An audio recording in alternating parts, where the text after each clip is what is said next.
भूमि पूजन की तैयारियों के बीच एक बार फिर अयोध्या का दौरा सीएम योगी आदित्यनाथ करेंगे। पीएम के आगमन से पहले सुरक्षा व्यवस्था का जायजा लेंगे। वहीं सीएम एक बार फिर संतों से मुलाकात करेंगे। भूमि पूजन में शामिल होने के लिए शर्तें लागू हुई हैं। कोरोना नेगेटिव सर्टिफिकेट वाले ही एंट्री पा सकेंगे। दरअसल रामलला के पुजारी और सुरक्षा में लगे 16 पुलिसकर्मी कोरोना पॉजिटिव निकले थे, जिसके बाद शर्तें लागू की गई।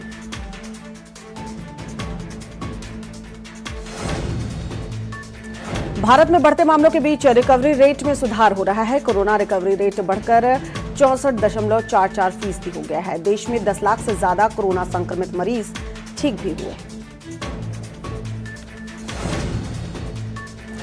सुशांत सिंह राजपूत केस की सीबीआई जांच की मांग करने वाली जनहित याचिका को सुप्रीम कोर्ट ने खारिज कर दिया है। सुप्रीम कोर्ट ने कहा है कि पुलिस को उनका काम करने दीजिए। सुप्रीम कोर्ट ने कहा कि याचिकाकर्ता अलख प्रिया का इस मामले में कोई लेना देना नहीं है। कोर्ट ने याचिकाकर्ता को कहा है कि बॉम्बे हाई कोर्ट जाए।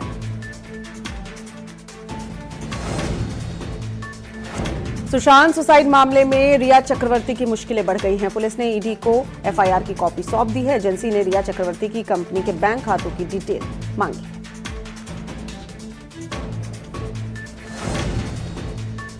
प्रियंका गांधी ने लोधी स्टेट स्थित बंगला खाली कर दिया है। प्रियंका गांधी 35 लोधी स्टेट बंगले से गुरुग्राम शिफ्ट हो चुकी हैं।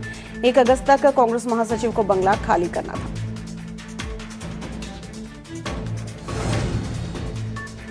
अयोध्या में राम मंदिर की भूमि पूजन को लेकर तैयारियां जो हैं जोर शोर से चल रही हैं। 5 तारीख को लेकर तैयारियां तेज हैं। राम जन्मभूमि परिसर को सजाया जा रहा है। कार्यक्रम के लिए जर्मन टेंट लगाया जा रहा है।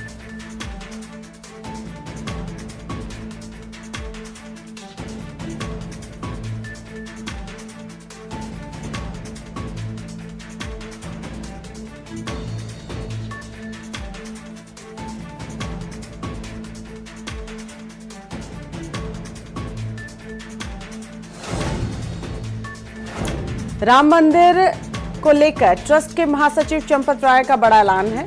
राम मंदिर निर्माण में विदेशी करेंसी नहीं ली जाएगी। विदेश में रहने वाले को भी दान देने पर मनाही होगी।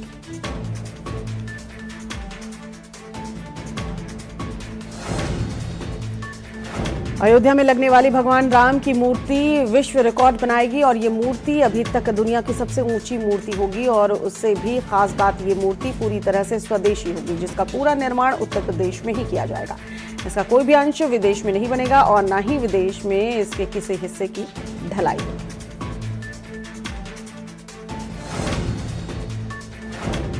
आरएसएस नेता दिनेश चंद्र महंत धर्मदास को मनाने के लिए अयोध्या पहुंचे। महंत धर्मदास से बंद कमरे में मुलाकात हुई। 5 अगस्त को भूमि पूजन कार्यक्रम में शामिल होने के लिए महंत धर्मदास जो है राजी हो गए हैं। आरएसएस नेता दिनेश चंद्र ने महंत धर्मदास को आमंत्रित किया है। पूजा में शामिल नहीं किए जाने से महंत धर्मदास जो है वो नाराज चल रहे थे।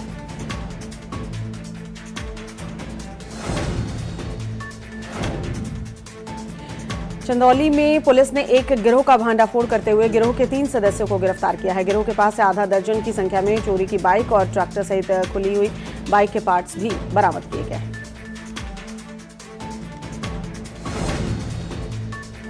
बरेली पुलिस ने थानाशाही क्षेत्र में लूट की घटना को अंजाम देने में लगे एक बदमाश को मुठभेड़ में गिरफ्तार कर लिया। वहीं मुठभेड़ में एक बदमाश भागने में सफल हो गया। एसपी ग्रामीण संसार सिंह ने बताया कि पुलिस और बदमाशों के बीच मुठभेड़ हुई, जिसमें एक पुलिसकर्मी के साथ एक बदमाश मुठभेड़ में घायल हुआ। पुलिस दूसरे बदमाश की तलाश में कॉम्बिंग कर रही है। मुठभेड़ में बदमाश गिरफ्तार किया गया। कानपुर में संजीत के शव के लिए पांडु नदी में सर्च ऑपरेशन चलाया जा रहा है। शव खोजने के लिए पुलिस लगातार सर्च अभियान चला रही है। कई दिनों से शव की तलाश की जा रही है। आरोपियों को दोबारा पांडु नदी ले जाकर तस्दीक की गई थी।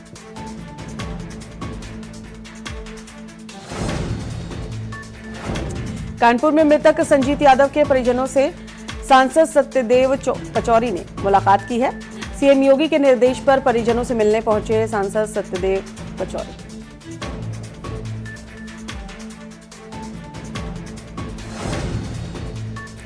कोरोना संक्रमण के कारण अपने जनपद में लौटे प्रवासी और बेरोजगार युवा अब घर बैठे विभिन्न विभागों की स्वरोजगार योजनाओं के लिए ऑनलाइन भी आवेदन कर सकेंगे। चमोली जिला प्रशासन ने बेरोजगार युवाओं की सुविधा के लिए वेबसाइट तैयार की है, जिसके माध्यम से एक ही प्लेटफॉर्म पर कृषि, उद्यान, उद्योग, डेयरी, मत्स्य, पशुपालन आदि विभागों की योजनाओं के लिए आसानी से घर बैठे ऑनलाइन आवेदन किया जा सकता है।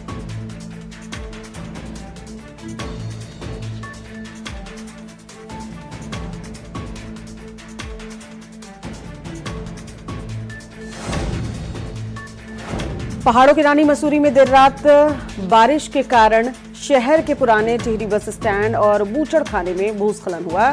सूचना मिलते ही विधायक गणेश जोशी ने शहर के तमाम आपदाग्रस्त क्षेत्रों का निरीक्षण कर पीड़ित परिवार की समस्याओं को जाना और हर संभव मदद का भरोसा दिया है। साथ ही अधिकारियों को उचित कार्रवाई करने के निर्देश भी दिए हैं।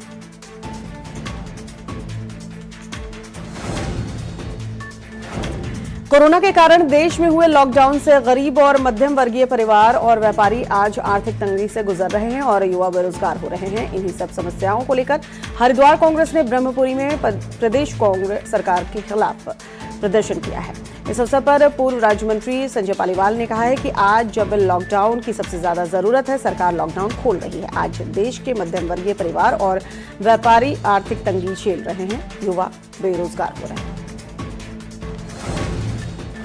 अपहरण की बढ़ती घटना पर डीजीपी के सख्त होने के बाद यूपी पुलिस और एसटीएफ सक्रिय हो गई है। मथुरा में अपहरण की घटना में वांछित 1 लाख इनामी अपराधी महेश गिरफ्तार किया जा चुका है। अपराधी महेश को एसटीएफ ने गिरफ्तार किया है। मथुरा में डॉक्टर के अपहरण के मामले में ये फरार चल रहा है। कौशाम्बी में सिहोरी गंगा ओवरब्रिज के पास पुलिस और बदमाशों के बीच मुठभेड़ हुई। पुलिस की जवाबी कार्रवाई में 2 बदमाशों के पैर में गोली लगी। वहीं पुलिस ने दोनों जख्मी बदमाशों को गिरफ्तार कर उपचार के लिए अस्पताल में भर्ती करवाया। ये बदमाश सेल्समैन डबल मर्डर केस के हत्या आरोपी बताए जा रहे हैं। एटा जलेसर थाना क्षेत्र में बाइक सवार 3 अज्ञात बदमाशों ने एक बिस्किट व्यापारी के चालक और मुनीम से तमंचे के बल पर करीब 1.5 लाख नकदी लूट ली। जानकारी मिलते ही एजेंसी संचालक मौके पर पहुंच गया। वहीं पुलिस लुटेरों की तलाश करने में जुटी हुई है। लुटेरों का पता नहीं चल सका है। मामले की तहरीर प्रवेश अग्रवाल लुटेरों के विरुद्ध दी है।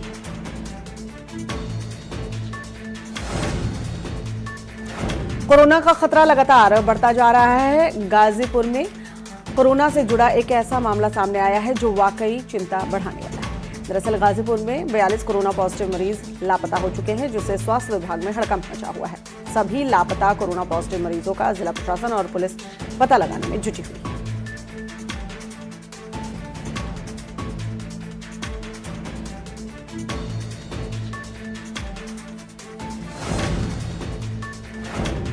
नोएडा थाना सेक्टर 49 इलाके में सराफाबाद गांव में बच्चे को अगवा किए जाने के मामले में पुलिस ने आरोपियों को गिरफ्तार कर लिया है।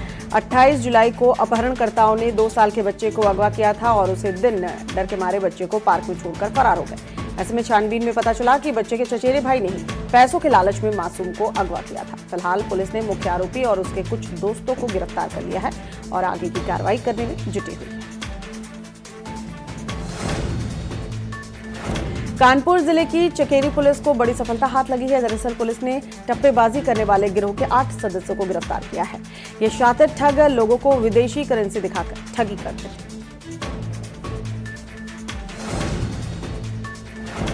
मैनपुरी में फर्जी पुलिसकर्मी अरुण यादव को पुलिस ने गिरफ्तार किया है। ये फर्जी पुलिसकर्मी लोगों को फर्जी आई कार्ड दिखाकर रौब दिखाता था, वसूली करता था। मैनपुरी शहर के राजाबाग का रहने वाला ये फर्जी पुलिसकर्मी कई घटनाओं को अंजाम दे चुका है। फिलहाल पुलिस ने आरोपी के खिलाफ केस दर्ज कर लिया है और जेल भेजने की तैयारी में जुटी हुई है।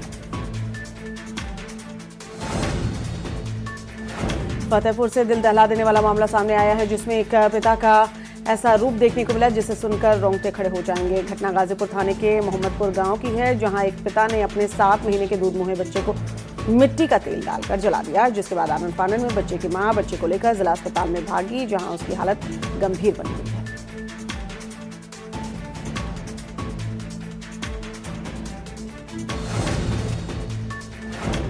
मिर्जापुर में आत्मनिर्भर बनाने के लिए बेरोजगारों को ट्रेन कारीगरों के द्वारा प्रशिक्षण दिया जा रहा है। ट्रेन कारीगरों के माध्यम से घंटों बेरोजगार युवकों को प्रशिक्षण देकर हुनरमंद बनाया जा रहा है। बढ़ई हलवाई की प्रशिक्षण लेकर ये बच्चे खुद का रोजगार कर पाएंगे।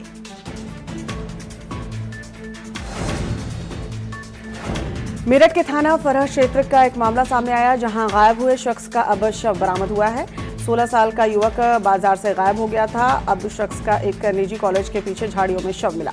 घटना की सूचना पर पुलिस मौके पर पहुंची। पुलिस ने मृतक युवक के शव का पंचनामा भरकर पोस्टमार्टम के लिए भेजा। परिजनों ने पुलिस पर कार्रवाई न करने का आरोप लगाया था। वहीं पुलिस मामले की जांच करने में जुटी हुई है।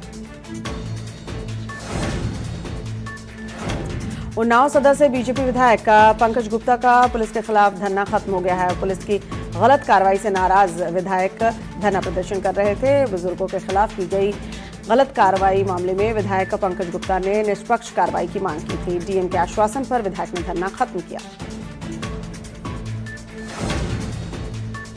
फर्रुखाबाद में लुटेरों ने पांचाल गंगा घाट पर एक बुजुर्ग महिला को घायल कर रुपए लूट लिए। घायल वृद्ध की लोहिया अस्पताल ले जाते वक्त मौत हो गई। मामले में पुलिस ने हिरासत में लेकर जांच कर रही है। बुलंदशहर में 2 दिन पहले लापता युवक की नदी में तैरता युवक का शव मिला। मामले में युवक की पत्नी ने परिवार के 6 लोगों पर संपत्ति के लिए अपहरण कर हत्या करने का आरोप लगाया।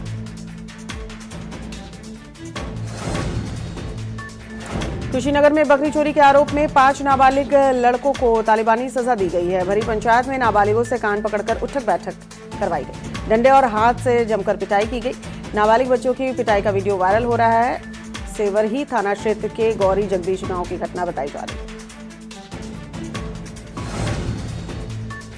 मथुरा में रिमांड होम से 14 बच्चे फरार हो गए। रिमांड होम की खिड़की तोड़कर 14 बच्चे फरार हो गए। तलाशी के दौरान 7 बच्चे पकड़ लिए गए और 7 बच्चों की तलाश जारी है, जिसका बाल सुधार गृह के केयरटेकर ने खुलासा किया है। रिमांड होम में 30 की जगह 106 बच्चे रहते हैं। बिल्डिंग भी काफी पुरानी है। सदर बाजार इलाके में राजकीय बाल सुधार गृह है।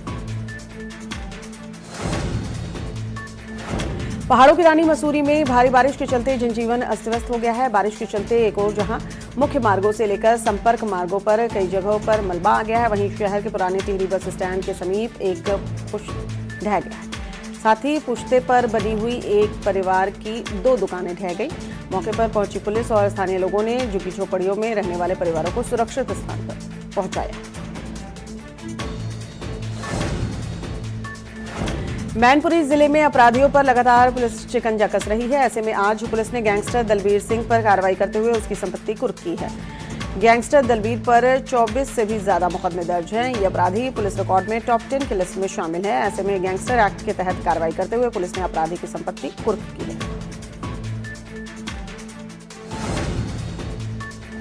विकासनगर में बरसात के कारण कालसी चक्राता मुख्य मार्ग जजरेट में भूस्खलन होने से एक बार फिर बंद हो गया है ये मार्ग, जिससे कि जौनसार बावर की लाइफलाइन कहा जाने वाला रोड पर यातायात एक बार फिर से थम सा गया है। कई जगहों पर हुए भूस्खलन से भारी मलबा सड़क पर आ गया। हालांकि लोक निर्माण विभाग की हाइड्रोलिक मशीनें मार्ग को खोलने में जुटी हुई है। कानपुर शूटआउट में शशिकांत की पत्नी और उसकी मां का एक और वीडियो वायरल हुआ है। नए वायरल वीडियो में शशिकांत की मां कई अहम खुलासे कर रही हैं। वो वीडियो में कह रही है कि लॉकडाउन में हर दिन विकास के घर पुलिस की गाड़ी आती थी। हर दिन विकास के घर से खाने का सामान जाता था। इतना ही नहीं, उसने ये भी कहा कि विनय तिवारी के चलते ही पुलिस वाले मारे गए।